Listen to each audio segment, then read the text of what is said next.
In origine, la festa degli alberi e la festa di Pasqua erano due feste separate, ma siccome cadevano tutte e due verso il plenilunio di primavera, sono diventate due feste collegate tra loro. Il giorno 14 del mese di Nisan, quindi esattamente a metà del mese lunare, quando c'è la luna piena, la donna di casa deve fare scomparire di casa ogni traccia di pane lievitato. Il lievito una volta era una parte della pasta vecchia, che fermentata veniva messa nella nuova e quindi la faceva fermentare tutto. Bene, con il 14 di Nisan tutto quello che è fermentato scompare e si ricomincia a fare il pane con farina nuova e senza lievito, senza fermento, senza niente quindi della pasta del giorno prima o di 2 giorni prima. È il segno della novità. Incomincia qualche cosa di inedito. Non continuiamo semplicemente il passato. E la festa degli Ardini dura una settimana e in questa settimana si mangia sempre pane non lievitato, senza fermento, quindi senza pasta vecchia. La Pasqua si lega al primo giorno della settimana degli Ardini e si celebra fondamentalmente con la cena dell'agnello pasquale. E questo al tempo di Gesù a Gerusalemme veniva ucciso nel Tempio, poi arrostito e mangiato alla sera in famiglia. Ci si raccoglie tutti insieme. Se una famiglia non è sufficiente a mangiare tutto l'agnello, se ne mettono insieme 2, ma bisogna finirlo, quell'agnello. Bisogna mangiarlo, tutto quello che non si riesce a mangiare dovrà essere bruciato. Ardini dunque, festa della novità e agnello pasquale. Per che cosa? Che cosa significa? Significa prima di tutto la memoria della liberazione. Eravamo schiavi in Egitto e il Signore ci ha liberati con mano forte e con braccio potente. Per questo noi ricordiamo l'azione di liberazione del Signore, ma non semplicemente la ricordiamo dal punto di vista mentale, la ricordiamo con un rito che è appunto la cena, ma il rito per natura sua fa quello che dice, realizza quello che annuncia. Quindi la liberazione non è un fatto del passato, è un fatto del passato, ma che ritualmente diventa presente adesso, nella cena che noi facciamo. E non solo.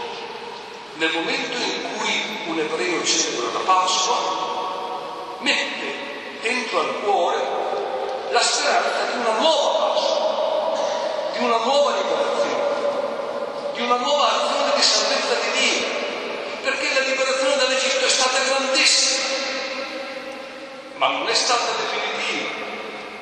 Dopo l'uscita dall'Egitto Israele ha dovuto conoscere ancora dei momenti di servitù, di schiavitù, di esilio, di depressione, di avvilimento. È stata una grandissima esperienza, ma non definitiva. E allora l'attesa che possa venire una altra Pasqua, l'anno prossimo, come Pasqua di salvezza completa e totale. E tutto questo viene celebrato insieme nella comunità di Israele. Tutte le famiglie di Israele debbono celebrare la Pasqua, perché chi potendo celebrare la Pasqua non la celebra è escluso dalla comunità, perde il legame concreto con la comunità di Israele.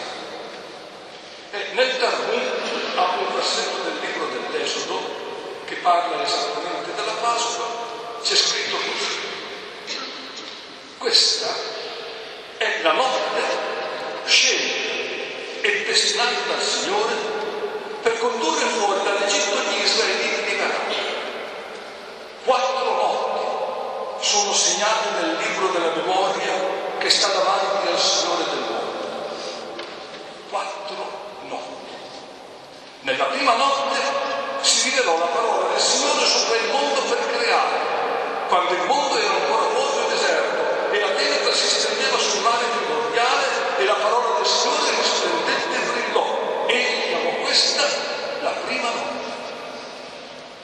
Nella seconda notte la parola del Signore si rivelò ad Abramo.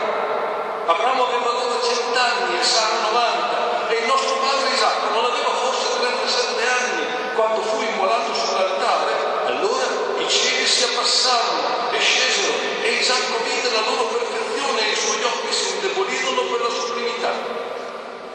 Egli chiamò questa la seconda notte. Nella terza notte la parola del Signore si rivelò sopra gli egiziani a mezzanotte.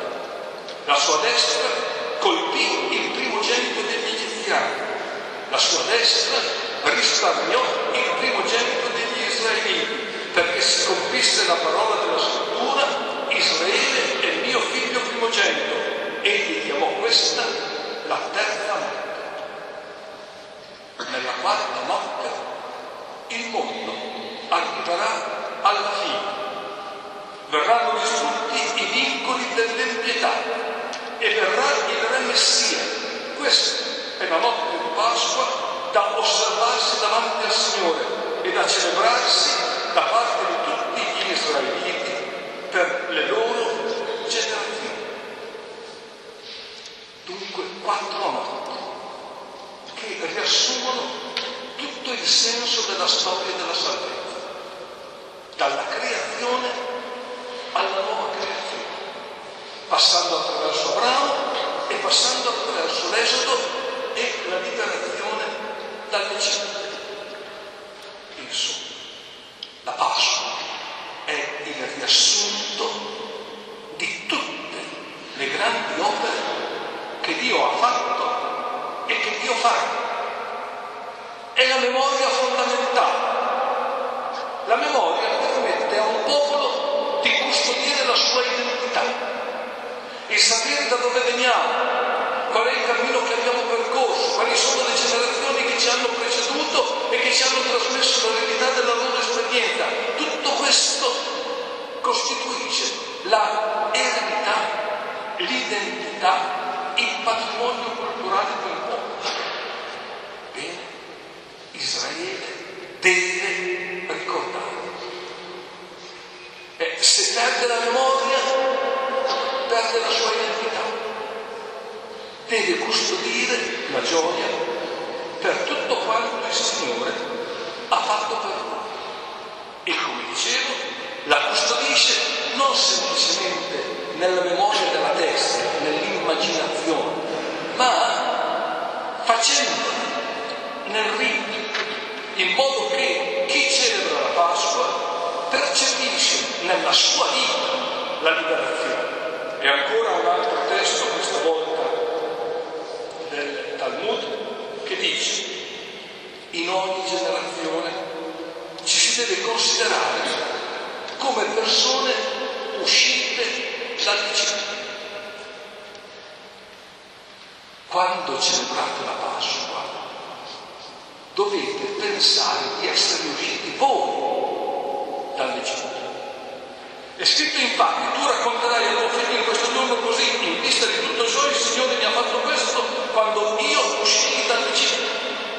Ecco perché siamo tenuti a ringraziare, cantare, glorificare, onorare, esaltare, lodare, benedire, innalzare, proclamare colui che ha fatto per noi e per i nostri padri tutti questi segni.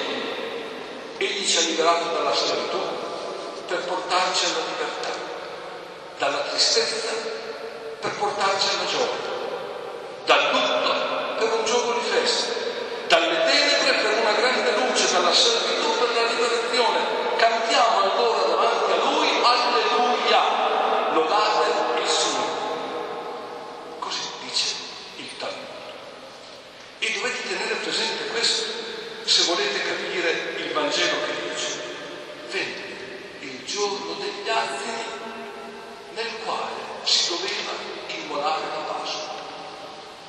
Gesù mandò Pietro e Giovanni dicendo: andate a preparare per noi perché possiamo mangiare la Pasqua.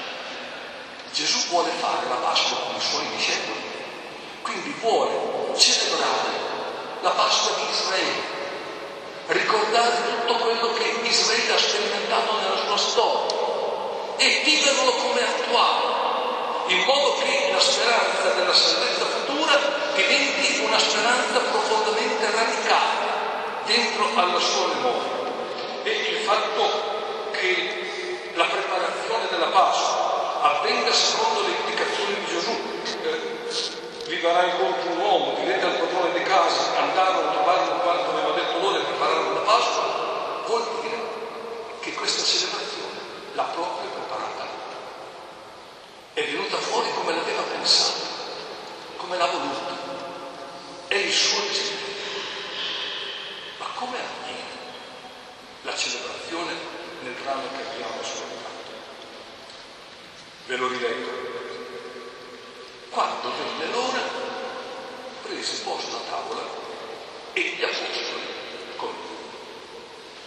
Quindi la cena di famiglia, e disse loro: ho tanto desiderato mangiare questa Pasqua con voi prima della mia passione, perché io vi dico, non la mangerò più finché essa non si compia nel regno di Dio. Ho tanto desiderato mangiare questa Pasqua, vuol dire ho tanto desiderato mangiare questo agnello pasquale. È l'agnello pasquale, la Pasqua, si identifica con questo. Bene, Gesù ha desiderato, atteso quella cena insieme con i suoi. Ma questa è la sua ultima Pasqua. In qualche modo la Pasqua di Israele finisce.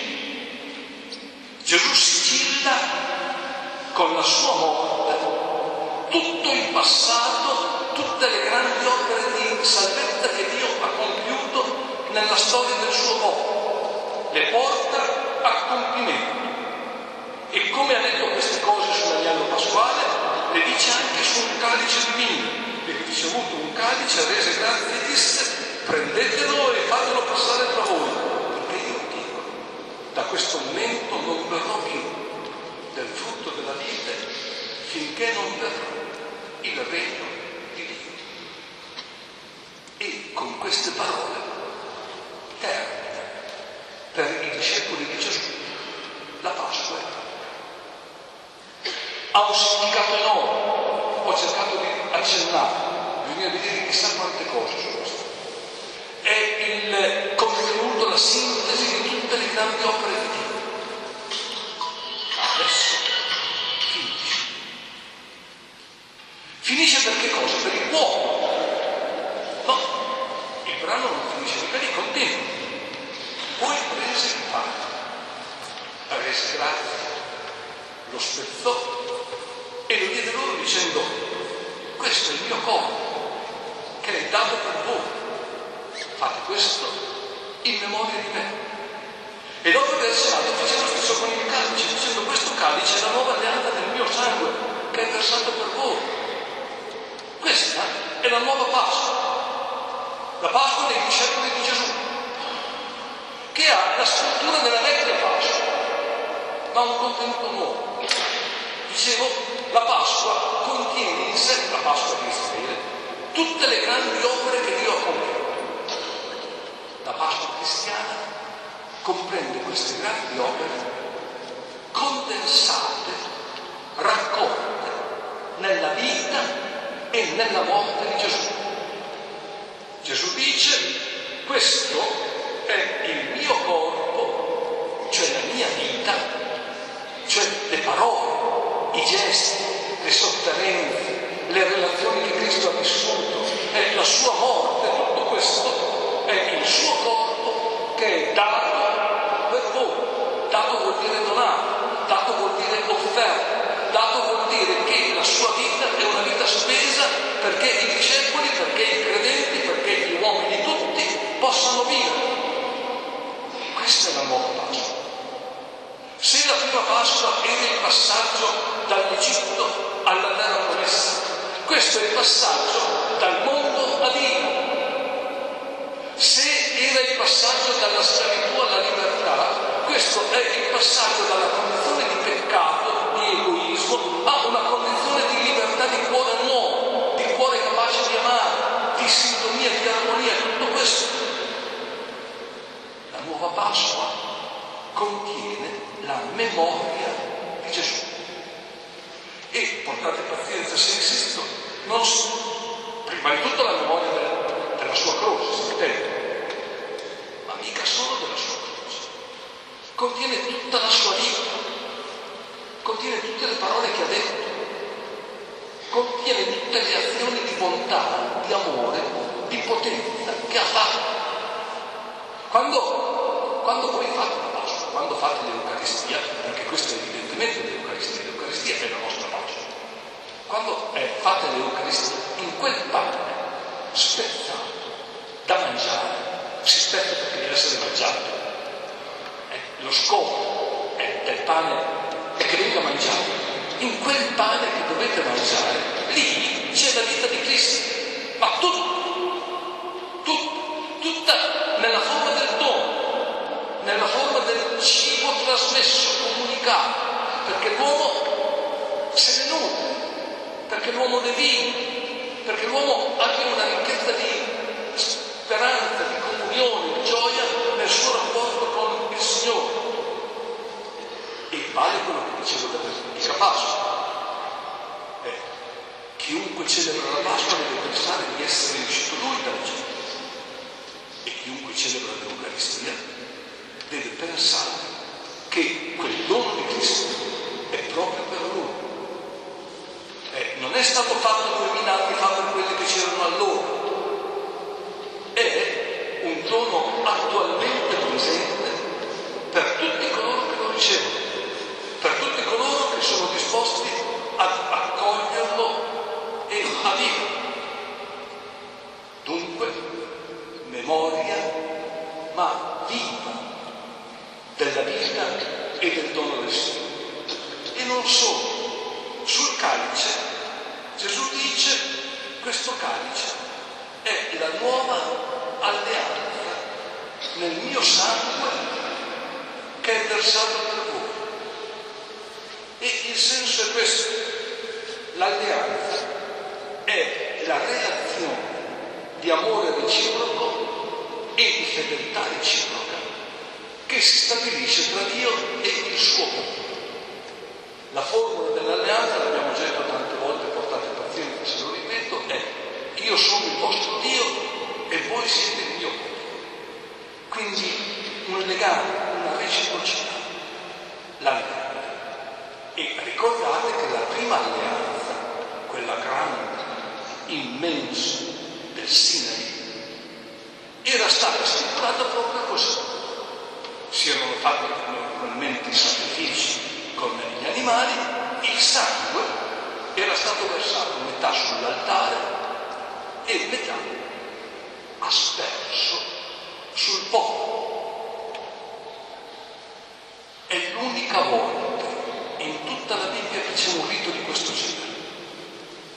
L'aspersione del sangue sul popolo non è un rito normale, è anche un rito sgradevole dal punto di vista psicologico, ma è fondamentale perché si capisca che tra Dio e Israele c'è un legame di sangue, c'è un legame di vita, c'è un legame di parentela, c'è un legame di appartenenza reciproca, quindi una alleanza nel sangue. Il sangue contiene la vita, quindi una alleanza profonda di comunione e di relazione. Ma adesso la nuova alleanza è nel sangue non di capri o di vitelli, ma nella vita donata di Gesù. Il sangue di Gesù è la sua vita donata, è la sua vita offerta. Bene, è quella vita, la vita di Gesù donata, che diventa il legame indissolubile tra Dio e l'uomo,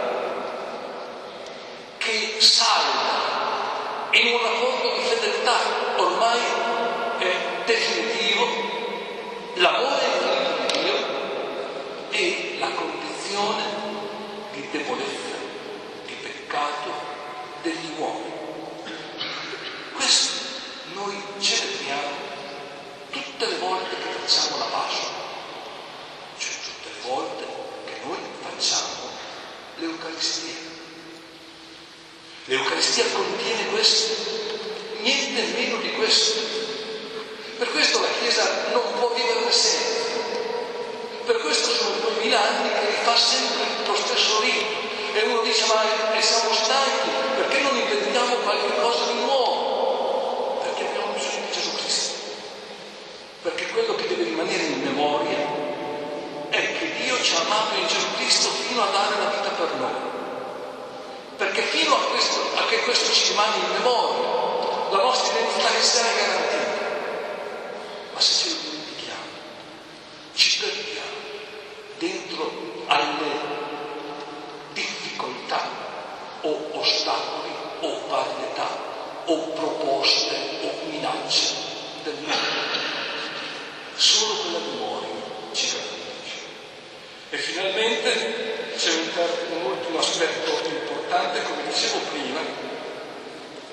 La Pasqua per gli ebrei è una festa familiare, è un banchetto che si fa in famiglia, ma è nello stesso tempo festa di tutto il popolo, per cui tutte le famiglie di Israele la devono fare, la Pasqua, ad ogni costo. Se per caso non possono farlo in quel mese perché uno è all'estero, la farà il mese dopo, lo stesso giorno, il 14 del mese dopo, ma la deve fare perché non può rimanere senza la Pasqua. Perderebbe il suo legame con il popolo. Questo vale per l'Eucaristia. L'Eucaristia è ancora festa del popolo di Dio. E siccome la celebriamo insieme, diventiamo un unico popolo. La nostra identità cristiana di Chiesa del popolo del Signore dipende da quello. E non dipende dal fatto che noi abbiamo deciso di stare insieme e di mettere insieme i nostri interessi religiosi per poterli soddisfare meglio, perché insieme evidentemente le cose si vivono meglio e con maggiore efficacia. Non è mica questo. Quello che ci fa essere Chiesa è il dono di Cristo per noi nell'Eucaristia. È la Pasqua del Signore per noi. Questo ci fa essere Chiesa. Nella misura in cui la accogliamo nella memoria, la celebriamo nel sacramento, la attendiamo nella speranza come compimento, noi siamo il popolo del Signore. Questo dice il Vangelo che noi dobbiamo ascoltare. E per questo Gesù può dire: ho tanto desiderato mangiare questa Pasqua insieme con voi prima della mia passione. È da questo desiderio del Signore che la Pasqua di Israele viene portata a compimento e al posto di quella Pasqua nasce la Pasqua nuova che ha come contenuto la vita di Gesù e il nostro legame con Lui. Naturalmente quello che ne viene fuori, chissà quanto ci vuole per spiegare che cosa ne viene fuori. Però voi immaginate questo, che di fronte a tutti i racconti che noi possiamo fare della nostra vita, ogni giorno della nostra vita è un piccolo racconto, una piccola novella, quello che abbiamo fatto dall'inizio della giornata alla fine. Immaginate che davanti a ogni piccolo o grande racconto della nostra vita ci sia scritto: Dio ci ha amato e Gesù Cristo ha donato la sua vita per te. Quindi tu, dopo raccontate, ci potete mettere che siete andati a scuola, che siete andati a lavorare, e che avete letto, che avete studiato, che avete danzato, cantato, saltato, tutto quello che volete. Però deve andare d'accordo con quell'inizio. È Dio che ha amato e in Gesù Cristo ha donato la sua vita per te. È difficile che dopo tu ci possa mettere che odi cordialmente il tuo vicino di casa, o che cerchi di ingannare il tuo compagno di scuola, o che disprezzi la debolezza di un povero che hai davanti.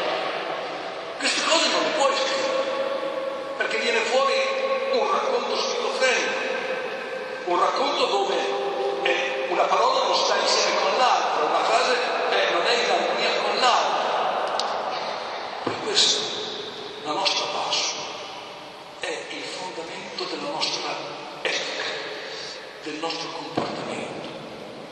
Ci aiuta a capire che cosa è bene e che cosa è male.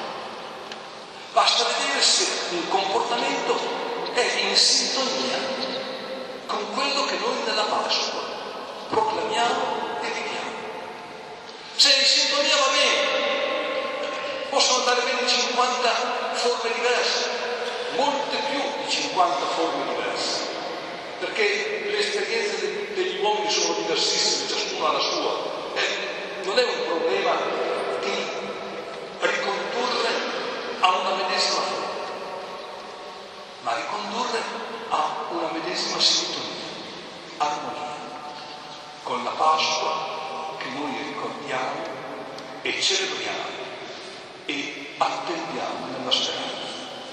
Ecco, che il Signore ci dia la gioia di questa novità, di questi alzi che viviamo, che i 40 giorni che viviamo di preparazione alla Pasqua ci aiutino a vivere quella veglia pasquale con una gioia infinita, a sentire cantare l'alleluia, ma proprio con il cuore, con la voce, ma con il cuore. Alleluia, l'ho detto prima, vuol dire lodate il Signore. Ma si intende, lodate il Signore per tutto quello che abbiamo raccontato, per tutto quello che ci ha fatto, per la libertà che ci ha donato, per la salvezza, per la luce con cui illumina la nostra vita, per Gesù Cristo, per la sua parola e per il suo amore, per la sua passione, per la sua risurrezione. Per tutto questo lodate il Signore, che ci aiuti a vivere questa veglia pasquale e tutto il senso della Pasqua con una gioia grande, per uscire dalla Pasqua come creature nuove. Vale il discorso di Isaia. Ecco, io faccio una cosa nuova, proprio ora germoglia, non ve ne accorgete. Faccio per voi una cosa nuova, perché voi diventiate nuovi, non ve ne accorgete. Così dice il profeta, e questo chiediamo al Signore, di poter vivere, di potercene accorgere del dono che ci sta facendo.